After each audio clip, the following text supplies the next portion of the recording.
Well, here we are again. Another October, another... Wait a second, this isn't right. Hold on.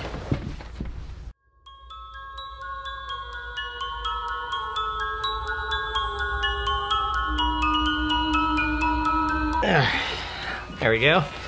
Don't worry, it's not a fire hazard. It's fake, so next to that fucker and his hair. Alright, so here we are again. Another October, another VHS movie. 2 years ago, I covered an interesting horror title called VHS, and its sequel, VHS 2. A unique franchise where each movie in an anthology of short films made by different directors take the concept of found footage horror to tell their own stories, usually utilizing the media in new and creative ways. Those movies stuck with me for a long time, which is why I felt the need to cover them on this series. And also we covered VHS Viral, but and we don't talk about that one. And apologies to the territories of Andorra, Belgium, France, French Polynesia, French Southern Territories, Luxembourg, Mayotte, Monaco, St. Barthélemy, St. Martin, St. Pierre and Miquelon, and Wallis and Futuna. Apparently the company that made VHS Viral doesn't want you to see my video, probably because most of you sound made up. Now I'm looking at you, France. Anyway, little did I know when I was making those videos, a new VHS movie had literally just come out. In fact, there have been 4 new movies in the series since, and I haven't even watched them yet. So now we're gonna fix that by watching the 7-year successor to VHS Viral. Meaning the bar has already been set pretty fucking low. Have you ever heard of VHS 94?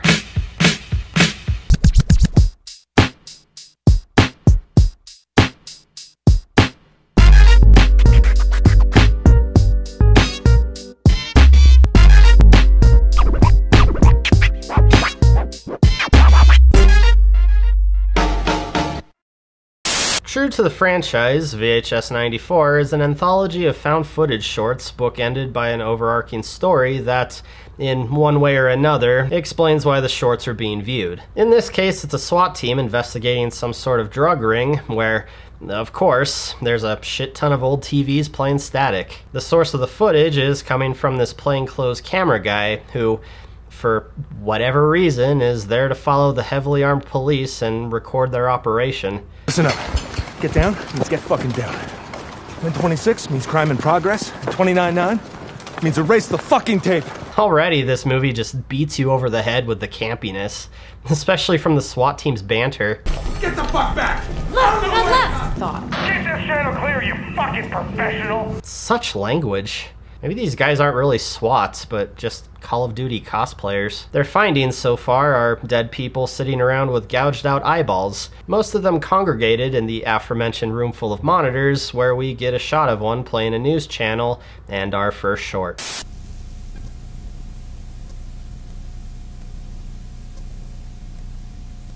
This short starts with a news report covering the local sightings of a rat man. We're then taken to the field reporter covering the sightings and interviewing people in the community. I was just out here taking a walk at night and I heard it making noises down there.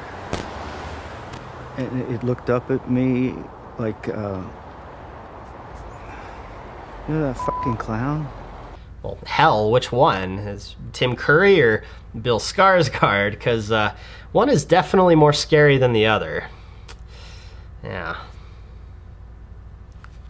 It's Tim Curry. Yeah, the locals they chose to interview were pretty weird.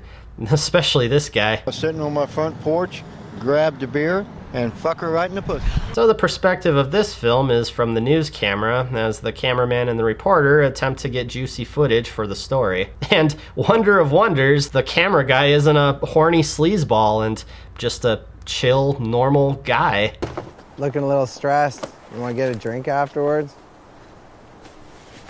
Jeff? Yeah? Fuck you. Copy that. I like him. And standard VHS tradition typically states that if you have a dude in your found footage horror film, he has to be A, desperate for a vagina, B, witnessed in the act of receiving said vagina, or C, jerking off. I don't know why, but that's just how it is. So to see this guy only lightly hit on a female coworker is certainly a breath of fresh air.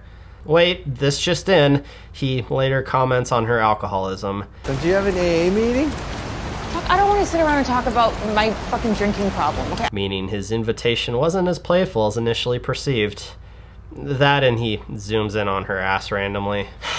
Well, it was nice while it lasted. So the studio wants the reporter to go into the town's drainage system to get better footage, which the reporter is a bit reluctant to do. But the cameraman spots something deeper inside. Ah. Yes, just a bunch of junk. Do any kids live down here? Why would you assume a kid lives down there just from a stuffed rabbit? I mean, without going into detail, there's certainly some utility in a stuffed animal for a homeless man. Yeah, maybe all of us are just perverts. Seeing the hobo camp, though, and suddenly becoming a champion for the better treatment of the homeless, she decides there's a Pulitzer waiting for her in these sewers. She can smell it, though that may just be the hobo camps. Ooh, look, a playing card. Do you think a poker player lives down here? No, it's just some guy named Bill, who shows them a pretty neat trick. Okay. Thank you. After which, the camera guy and reporter are chased down and taken deeper into the aqueducts, where the dwellers below film the news reporter and her natural environment. It's an interesting twist where the perspective of the situation changes from potential victim to potential murderer. Certainly makes the scene much more intense. Turns out the people living under the town are there at the whim of this guy. Oh, no way! Not that guy! Yeah, this is just the priest they interviewed at the beginning. Man, I thought for sure it would be this guy. Or this guy. So y'all need to hide your kids, hide your wife. Since this is a short film, it's almost impossible to develop any kind of deep or meaningful twist. So I find it weird that they even bothered making the leader of the underground cult a character we already saw for a couple of seconds. It's a sign from Jesus. It's time for sinners and elitists to get what's coming to them. Anyway, they present the being of their worship, the Rat Man, or Ratma, I guess, who, holy shit, it's a xenomorph. He even has acidic saliva. We then suddenly get a commercial. Azure turns your ordinary drab vegetables into a tasty, mouth-watering paste in mere seconds. Just That's a new one. And then back to the news, where we see the reporter got a spot at the news desk after miraculously surviving the Ratman encounter. Okay, why don't we cut to commercial? Jesus fucking Christ!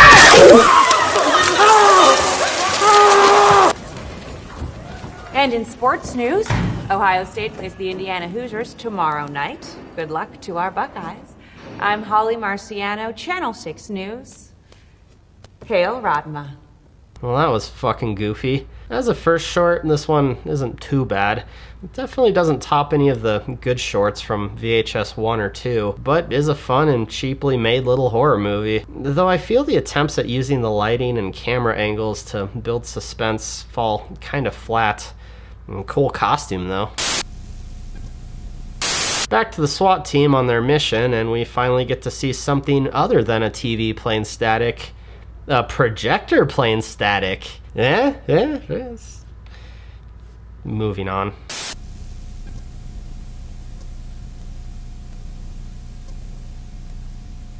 Alright, this one already starts off on an immersion breaking note. The short takes place at a funeral home where they're holding a wake for some dead guy. And the cameras the found footage is coming from are there so they can film the wake. And with multiple angles, no less. Who the hell does that? I mean, it's a bar mitzvah, a wedding, but a wake? But at least this one wastes no time in having the weirdness start happening. I didn't place it like that. You know, I didn't go near it. Maybe I bumped it. Whatever. Yes, you accidentally moved a 350-pound casket by bumping it. They also waste no time in expositing backstory, more specifically what happened to the dead guy. He was a big boy. Parts of him that were left, anyway. Ugh, Ronald, he's joking, right? The deceased was in a severe accident. It is a closed casket wake. Yeah, I knew that, but... Don't worry. I was more or less able to get him back into his original shape. Pity about his face and head. Do morticians actually talk like that, or is this one trying to be funny? Yeah, maybe he should work more on his deadpan. So the lady here is left in charge of the place to hand out pamphlets to mourners, I guess. But unfortunately, this wake is dead, and the poor lady is left alone with the stiff. I do like the traditional horror aspects of this one. Someone's stuck alone with a dead person, it's a dark and stormy night, the lights keep going out, and suddenly the casket begins making noises. It's a very simple setup of one room, one person, and a few set camera angles, and it manages to build tension with just that. At one point, the lady takes one of the cameras and uses the light so she can bust out some candles, leading to this really neat shot of her in the dark with nothing but the camera light on her. Something about how she's surrounded by darkness, the fact that the camera is focused on her in the background and has the casket in the foreground, and just the subconscious effect of randomly swapping to a different camera as if there's something important to that shot that warranted the change. It really gives you chills. Being here alone for who knows how long, I can only assume is starting to mess with this woman, because she decides knocking on the casket would make sense.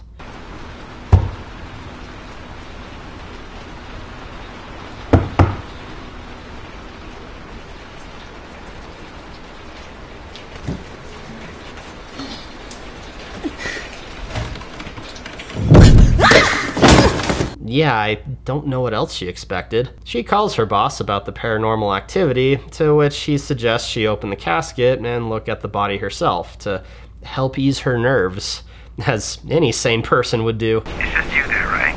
So go crack the lid and take a peek. Seriously, I mean it. Ronnie and I will stay on the line and you'll see it's just a person's remains. He also casually threatens to fire her if she calls him again. It's okay, kid. But don't call here again tonight or Ronald will fire you. Good night.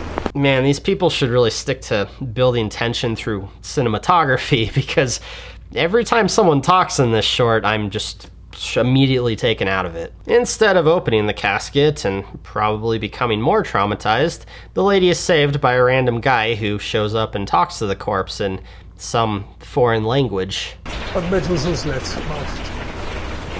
Say again. Probably, Slovakian. Yeah. Is that even a language? He leaves and her friend calls her with more background on the stiff. This time from the front page of the newspaper, because people still read those. I'd like to flip through the tributes for Andrew Edwards like you said, but I didn't need to look at the obituaries. He was on the front page. What? Andrew Edwards is the name of the guy who jumped off the roof of that church down in Haysburg. You heard about that, right? He was on the roof for an hour shouting crazy gibberish and then he hit the concrete steps right as families were beginning to show up for something. The lights go out again and the casket starts going bonkers, so the lady's finally had enough. But whoops, the doors are locked. So then she goes back to the room where she finds the coffin lying empty and... Mr. Edwards? She calls out his name, as any sane person would do. So she has to play Marco Polo with a scuffed up corpse, who has some very impressive effects done to him. But during all this, a tornado warning starts going off.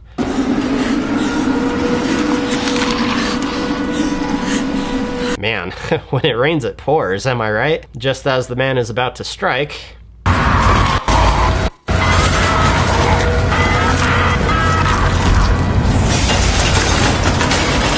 After the smoke clears, we see what is, I think, her now possessed body crawl out of the wreckage. The end. This is one of those shorts that raises a lot of questions, but leaves it up to your own interpretation. Like, is she possessed? Or is she just walking like that because she just survived a tornado after being attacked by a man missing half his head? What was the deal with the stiff? Okay, that one's pretty straightforward. What with the whole he was speaking gibberish before he jumped off a roof thing? What was up with the one visitor, though? Was he encouraging the stiffs turn into the undead, or was he trying to subtly perform an exorcism on him? I would joke that he could have just been some weird foreign guy, but I'm pretty sure he was the one who locked the doors. Again, not a spectacular short by any means, but I do really like the subtle things it pulls off to build suspense. Meanwhile, back at the drug den, things start getting real as members of the SWAT team stop answering the radio and bloody body parts are discovered, leading to this absolute gem of a line. We got another 419. Definitely not self-inflicted.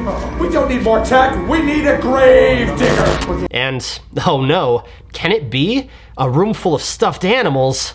Oh dear God, no. And wait, what's this? Upside down crosses? It's always funny to me how the inverted cross is this overused trope of Satanism or anti-religion when Christians, especially Catholics, have already been using the symbol for decades as like a sign of humility, mostly as a reference to St. Peter's supposed request to be crucified upside down because he was unworthy to die the same way as Jesus did or something. There's even one on the fucking Pope's chair, for crying out loud. Anyway, back into the static we dive.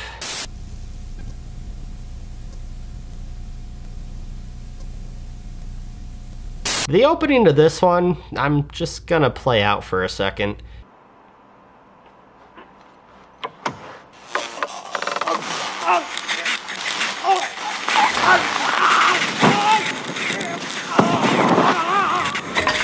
Now that is a hell of a way to start a fucking movie. This whole segment is just a trip, so strap in. There's this mad scientist attempting to create cyborgs and filming the results.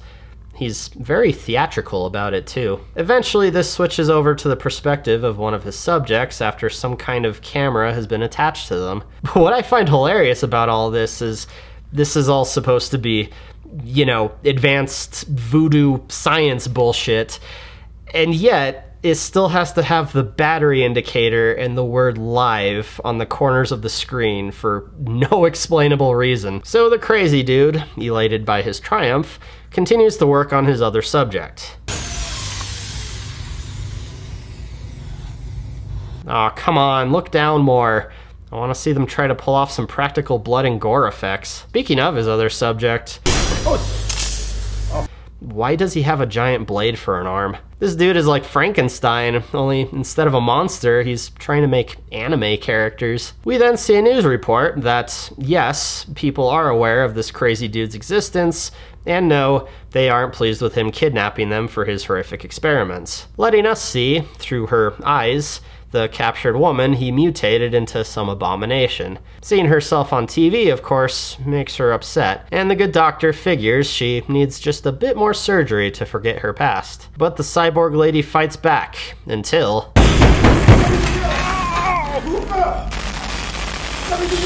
Turns out the police found the crazy scientist's lair, and... Jesus. Of course, they brought a camera guy with them, so we get a different angle of the action. You know how I accused that stupid Dante the Great short and VHS viral of breaking the cardinal rule when it comes to found footage and having the camera angles and their natural existence in that scene make no fucking sense and break the immersion of it being found footage?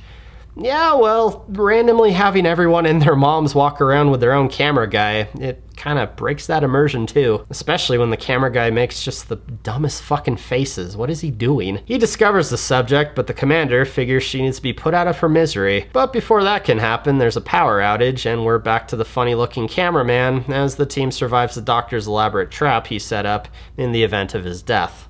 But the girl isn't the only subject who's up and active.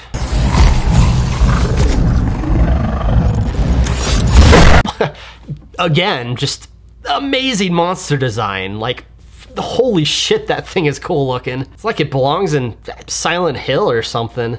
Back to our subject as she surveys the aftermath of the carnage and attempts to flee the facility, eventually finding a mirror.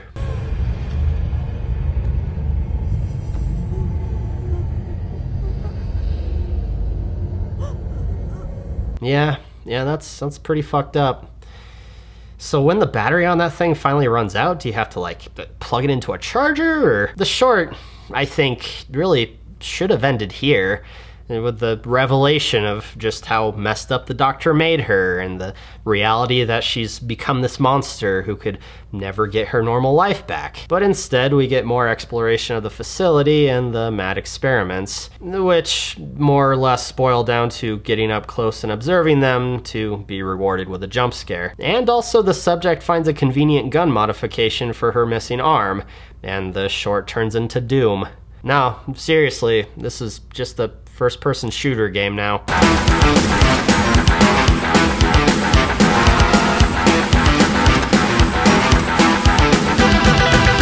It's a first-person shooter with somehow worse graphics than most first-person shooters. She eventually runs into the cameraman, who somehow survived the slaughter, and is shot down by the commander, who somehow also survived, who is then subsequently shot in the back by the camera guy, who is then killed by the Silent Hill monster, who the girl then domes, just in time for her eye batteries to run out.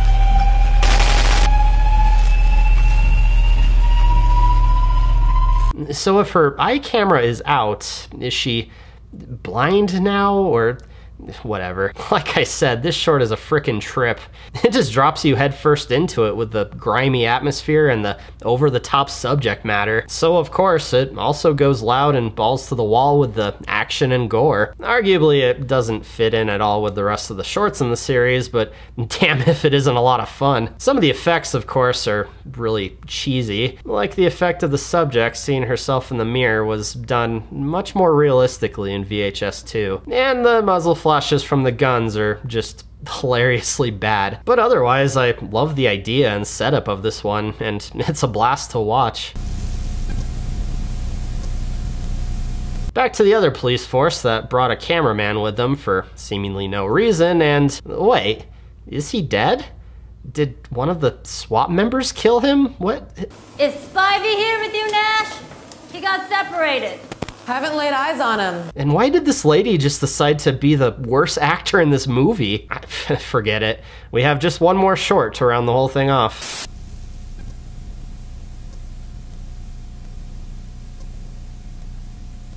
Now, most of these movies, as you would have guessed, are probably filmed with relatively high quality cameras with the effect added in later to make them look like old home movies.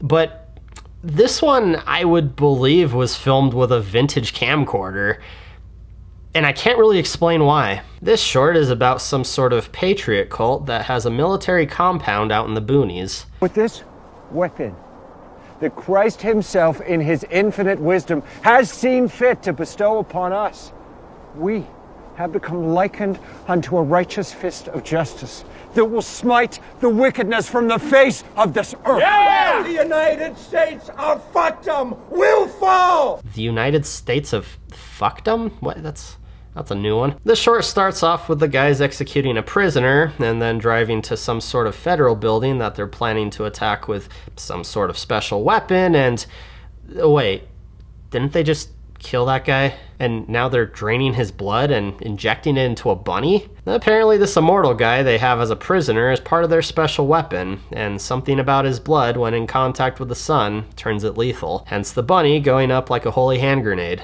Jimmy! What?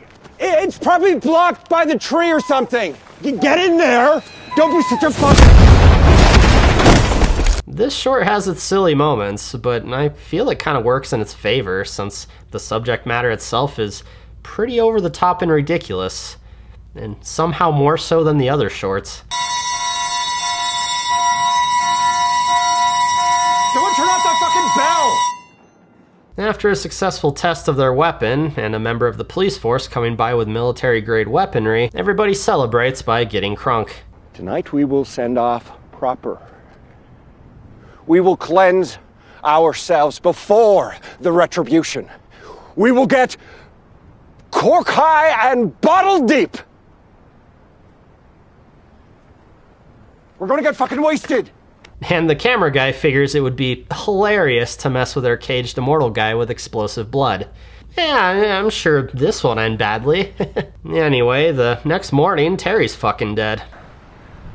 Terry's fucking dead. Then the guy on the mounted gun goes crazy and loses control of the weapon, shooting directly at someone with a camera. But when the carnage is shown from a different angle, you can actually see the camera guy stepping out of the way. See? That's what I'm talking about. You don't just put a camera there to get a cool shot unless you have a character in the story who's holding that camera. It's so simple. We also get a name drop on what our secret weapon is, as the guy who got special blood all over him the night before steps out of the bunker. We're covered in vampire blood! Stop moving! So this dude is a vampire. And his blood doesn't just boil in the sun, it fucking explodes. With him now on the loose, the rest of the guys come in to put him down once and for all, which really begs the question how these chuckle fucks managed to trap a vampire in the first place. This is where we go from your typical documentary style footage to guys creeping through a building inhabited by a monster footage. And once again, I have to commend them on a cool monster design, though it is giving me uncomfortable flashbacks to another VHS short. Also, I don't know why he's wearing a blue suit all of a sudden. The vampire himself ends this short by locking up the leader in his cell and blowing himself up. Okay. Yeah, this short is weird, but I do like the idea of a radical terror group utilizing and ultimately becoming undone by a supernatural being. And despite the goofy acting and dialogue, it kind of fits the nature of characters who would be involved in such an insane group. Oh, I see. So the videos are what's causing people to rip out their eyes. No, come on, man, that short wasn't all that bad. I mean, it turns out the two ladies on the SWAT team are actually the ones responsible for this whole building being full of staticky monitors and random haunted house decorations. Though to what extent that goes to, I can only really speculate. Like they intentionally murder people with snuff films, or in the case of the guy they have tied up, literally with a camera? Yeah, well, you're not getting your return back on that expensive bit of equipment, I'm telling you that much. It's also strange that the guy tied up was in the last short, and the ladies even call attention to it. You see that last videotape? I saw you in that last tape. Don't know what the point of that was. Were all the shorts meant to be connected in some way? Because if that's the case, I'd like to see how they try to work the Indonesian one into all of it. So the ladies got another snuff film under their belts, I suppose, and end the movie on a pretty lame note. This tape's gonna be our best one yet. Fans are gonna go crazy. What should we call it?